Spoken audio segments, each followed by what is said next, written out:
Welcome back to my channel Salma's fashion and boutiques ব্লগে আপনাদের সবাইকে স্বাগতম। আমি আজকে বাদাম দিয়েই শুরু করলাম আমার ব্লগটা। মনে চাচ্ছে কিছু বাদাম খেতে খেতে আপনাদের সাথে গল্পটা করি। যাই হোক, আমার আজকে দীর্ঘদিন ধরে পথ চলা আমার এই সেলাই কাজের জন্য, যা আমি মোটামুটি আমার ফ্যামিলিকে ভালোভাবেই সাপোর্ট করতে পেরেছি। অনেক বছর ধরেই আমি এই কাজের সাথে জড়িত। তো গত পর্বে আমি বলেছি যে কাজটা আসলে শেখার জন্য নিজেকে অবশ্যই অ্যাক্টিভ রাখতে হবে। প্রতিটা কাজের জন্য আপনি যদি মন থেকে সব কিছু চান তাহলে অবশ্যই সেটায় সফলতা পাবেন। বাদামগুলো খুব মুচমুচে ভাজা, তো বাদামটা আমি মোটামুটি দোকানের মতো করে বানাতে চেষ্টা করেছি, তবে শসা দেওয়াতে বাদামটা একটু নরম হয়ে গিয়েছিল। তবে খেয়ে দেখতে পারেন, মজাই হয়েছে। এখন যেহেতু বাদামের গুণ আর আমাদের যে পরিস্থিতি এখন খাবার দাবার, মোটামুটি বাদামটা খুবই ভালো একটা খাদ্য তালিকায় রাখা উচিত। বাদামটা আমাদের শরীরের জন্য অনেকের উপকারী হয়। তো প্রতিনিয়ত এই বাদামটা এখন একটু কমে পাওয়া যাচ্ছে, সিজন যেহেতু। ঘরে কিনে রাখতে পারেন, মাঝে মাঝে এরকম লেবু দিয়ে খেলে অনেক উপকার আছে। তো আমরা প্রায় এই বাদামটা এই সময় খাওয়া হচ্ছে, আমাদের প্রতিদিনের খাদ্য তালিকায় রাখছি। যাই হোক, শেয়ার করলাম খাবারটা কেমন হলো, আপনারা খেয়ে দেখবেন একদিন। একটা টপস ডিজাইন দেখাচ্ছি, আপনারা এটা দেখতে পারেন। কাজের ফাঁকে গল্পটাও করি, চলুন। তো সেলাই কাজটা আসলে সবার জন্য যতটা কঠিন মনে হয় ততটা কঠিন না। আমরা একটু যদি চেষ্টা করি তাহলে সেলাই কাজটাকে আমরা প্রফেশনভাবে নিজেদের মতো করে নিতে পারি। আমি মোটামুটি বাচ্চাদের যে আইটেমগুলো সবসময় ছোটোবেলার থেকে দেখতাম, যে এই জিনিসটা আমার মাথায় ঢুকতো, আমি এই ডিজাইনটা করব, এই ডিজাইনটা করব। তো এইভাবে আমার মাথার ভিতরে যখন যে ডিজাইনটা ঢুকতো আমি মোটামুটি করার চেষ্টা করতাম।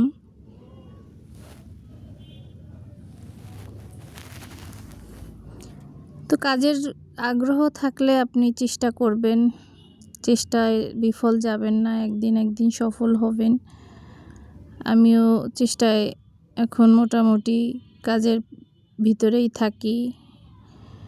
একবার কাজের ভিতরে আপনার পরিচিত হয়ে গেলে আপনাকে আর বসে থাকতে হবে না। তাই বসে না থেকে চেষ্টা করুন কিভাবে কি করা যায়।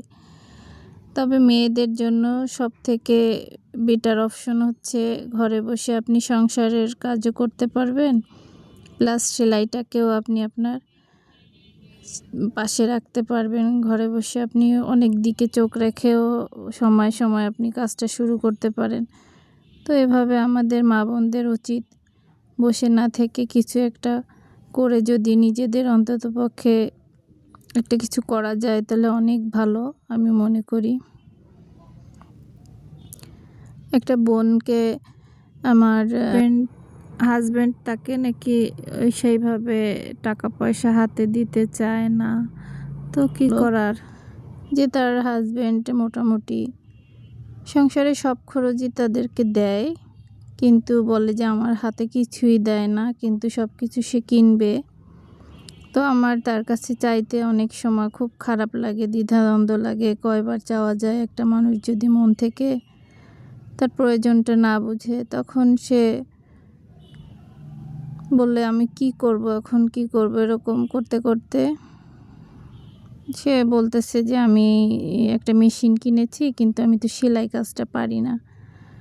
তো আমি এখন সেলাই কাজটা কি করে, কোথা থেকে শিখবো? তো আমি বললাম যে এক জায়গায় আপনি শুরু করেন, দেখেন কিভাবে কি করা যায়। তো যাই হোক, সে কিছুদিন মোটামুটি আমার কাছে আসলো, আমি টুকটাক তাকে কিছু দেখিয়ে দিলাম। আলহামদুলিল্লাহ, সে মোটামুটি তার 3টা বাচ্চা, সে একটু ভালোই নিজের অন্ততপক্ষে বাচ্চাদের কাজগুলোকেও সে করতে পারতেছে। এইটাই তার জন্য অনেক কিছু। তো আমরা যদি মনে করেন বছরে হিসাব করলে কিন্তু আমাদের এই জামা কাপড় সেলাই করতে বাইরে মজুরি দিয়ে প্রচুর টাকা আমাদের খরচ হচ্ছে সংসারে। তো ওটার থেকে তো আমরা অবশ্যই কিছুটা সাশ্রয় করতে পারি নিজেদের কাজটা যদি। সবথেকে বড় খরচ মনে করি মেয়েদের পোশাক আশাকের বিষয়টা থাকবেই, কারণ একটা মানুষের কিন্তু পোশাক আশাক, আপনি বাইরে যান ঘরে থাকেন, আপনার খাবারের পাশাপাশি মৌলিক চাহিদা হিসেবে কিন্তু পোশাকটাও খুবই জরুরি। তো এই শহর এলাকায় এখন মনে করেন মিনিমাম একটা ড্রেসে আপনি 200, 250, 300 টাকার নিচে নর্মাল ড্রেস সেলাই করতে পারবেন না। তাহলে তো অবশ্যই আপনাকে এই জিনিসটা যদি শেখা হয়, আমি মনে করি যে চাকরির পাশাপাশি এই কাজটাও আপনার জন্য বেটার অপশন। একটা মহিলা কিন্তু ফ্যামিলি ছেড়ে চাকরিতে গেলে কিন্তু তাকে আসলে অনেক কিছু সাফার করা লাগে। ফ্যামিলি অনেক সময় সাপোর্ট দেয় না, যে বাইরে চাকরি সম্ভব নয়। তো আমি যদি ঘরে বসে মোটামুটি আপনার ফ্যামিলির থেকে অল্প কিছু টাকা নিলেন, যে হ্যাঁ আমি একটা বিজনেস করি, তুমি আমাকে কিছু টাকা দাও। যদি হাজব্যান্ড নাও পারে, আপনি দেখবেন যে কোনোভাবে আপনি সাশ্রয় করেও চেষ্টা করলে আপনার বিজনেসটাকে আপনি যদি স্টার্ট করতে পারেন। প্রথম দিকে আপনি কিভাবে শুরু করবেন, কি করবেন, আমি মনে করি যে প্রথম দিকে আপনি কখনোই 3 পিসের বিজনেসটা ধরবেন না, কারণ 3 পিসটা আসলে এখন ঘরে ঘরেই দেখবেন যে 3 পিসের বিজনেস নিয়ে মানুষ বসছে। তো ওইভাবে আমরা যদি এখন প্রথমেই চেষ্টা করি যে হ্যাঁ 3 পিস নিয়ে, কিন্তু আপনাকে আগে পরিচিত হতে হবে, আশেপাশে কে আপনাকে চিনে, আপনার কাছে কে আসে, বা আপনার কাছে কতজন মানুষ, আপনি কতজনের সাথে চলতেছেন, এই হিসাবটা করলেও কিন্তু হবে না। আগে আপনাকে কিছু হাতের কাজ অবশ্যই আয়ত্তে আনতে হবে।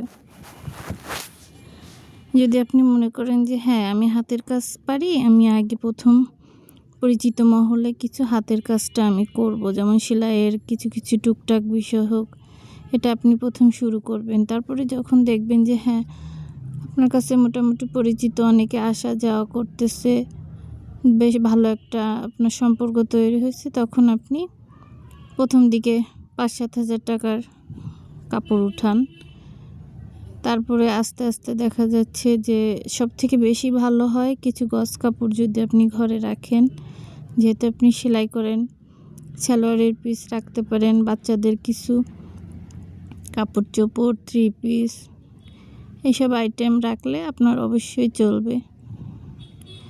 আমি প্রতি বছর মোটামুটি অল্প স্বল্প বিজনেসের মধ্যে কিছু কাপড় চোপড় আনি মোটামুটি আলহামদুলিল্লাহ আমার সেল হয়ে যায়। অনেক সময় দেখা যাচ্ছে একটা টুকরো কাপড়ও আমার পরে থাকে না। আর পাশাপাশি আমি স্কুলের কাছাকাছি বাসাটা রাখার চেষ্টা করছি। আপনারা চেষ্টা করবেন যে কোনো পরিচিত জনবহুল স্কুলের কাছাকাছি বাসা হলে আপনার সেলাইয়ের জন্য এই সব স্কুলের অনেক গার্জিয়ানের সাথে আপনি আলাপচারিতায় তাদেরকে বললেন, বা কিছু 3 পিস স্কুলে নিয়ে গেলেন। আবার বাচ্চাদের যদি মনে করেন, আমি তো স্কুল ড্রেসের কাজগুলো স্কুল থেকে অর্ডারটা পাই,